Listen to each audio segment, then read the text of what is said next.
السلام عليكم واku salaam daawadaha qiimaha badanow waxaan doonaynaa inaanu si fiican u sharaxno ama aynu ka hadalna xarafka c waana xarafka keliya ee xarfaha oo dhan ba asal ku ah 26 xaraf ee abcda waxaa dhala xarafkan c isaga haddaad baratana waxay ka dhigan tahay micnaheeda inaad taqaana xarfo badan oo markaasi ka tirsan xarfaha abcda xarafka asalku ah waa kan aynu eegno sida loo qoraa marka haddaad isaga barataan xarfo badan waa taqaanaa macna aan ku celiyo isaga waxaan leenahay sidaan loo qoraa marka hore kow labo saddex hab qoraalka xarafka c waa sidan halkan waa toos hadhow waxay raaci doontaa xarfaha meesha sadarka ubculeyda ah intana waa xagal oo lama ogo inaad qaansan gelisa amaad wareeg ka dhigtidba sidoo kale dhabarkan waa toos isaguna maanan ogoli waxa loo yaqaana wareegaas fartan ma laha wareeg sidoo kale inta waa xagal intana kor bay u qaadan tahay oo hadhow labada afna waa la isku aadinaya waxaan leenahay aan ku celiya xarafka c waxaan leenahay kow oo ah meeshii koowaad labo oo ah dhabarkii saddex oo ah lugtii damba inuu xarafkaani asal yahay waxaa daliil noogu ah bal aynu geyno sadarrada sida loogu qoro waxaan leenahay marka hore buluugan sadarka guduudka raac dabeedna soo jiid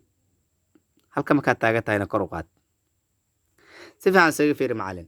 sadarkan ama fartan waxaa saarna sadarka intana waa xagashi dhabarkaana waa toos intana waa xagal sidoo kale kana kor buu u qaadan yahay sadarkan kor waxaanu saarnay sadarka ayaan saarnay fartaas laakiin tan ma inaan saarin arkaysaa aan ku celiya mar kale tan sadarka saar soo jiifi tanna kor u soo qaad macallin xarafka c sidaas ayaa loo qoraa tusaale ahaan haddii hadda aanu karno xarafka e oo kale waxaa leenahay c plus i is a soo jiid bas ah inta keen kor fog u c e waa ka aan ku celiya mar kale waa cdii dabeedna ee ka dhig hadda xarafka e waa taqaanaa waxaana kuu fududay inaad barato weliba si qurux badan aad u qorto xarafka c aan ku celiya mar saddexaad xarafka e inagoo markaas ka samayna xarafka c waxaan leenahay kow labo saddex sidani waa c kadibna waxaanu ka dhigaynaa e waayah bal xarafkan waa midka e ma ka samayn karnaa xarfo kale haa aanu ku daynaa markaba haddaba waa xarafka c bal aan ku samayna xarafka d loo yaqaan soo bilow bas soo toosi kor fog u sii hadda maxaynu ka samayni xarafka d yaa noo fududeyni c ay sidaa u quruxsanaato d ay sidaa u quruxsanaato waxay noo fududey waxaanu soo barnay xarafka c aan ku celiya mar kale waa c l ku dar bas c plus l is d yaa leeda qaacida ahaan haddii la raadinaysa loo raadiyaa c plus l is d ma laga keeni karaa xarafka yes waa laga keeni karaa macallin waa c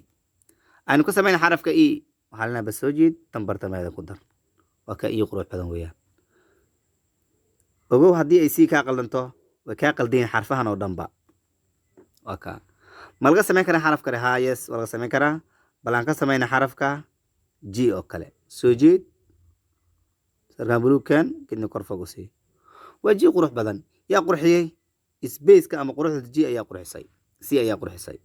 ku celi mar kale waxaa leenahay sidaas dabeedna soo jiid buluuga raac kor fog u sii waa xarafka g waxaana ka samaynay xarafka c ogaada haddaad isaga qurxisaan xarfahan oo dhan way kuu quruxsiin xarafkan ma laga samayn karaa yes haye waa c kadibna soo jiid inta u raac waa xarafka q isagana wax qurxin iyo qoraal kale kaagan baana haddii aad iska qurxiso xarafka c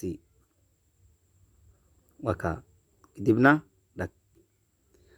hadda waxaa is leeyahay daawada waad fahantay in xarafka c uu aab u yahay intaan iyo in kale oo ka qarsan ayuu dhalaa xarafka c aan ku celiya mar kale si toos ah waxaan leenahay xarafka e waa kana e markaad u baahan tahay c qor haye haddaad dhii ka rabtid waa ka haddaad dhii ka rabtid waa ka haddii aad ji ka rabtid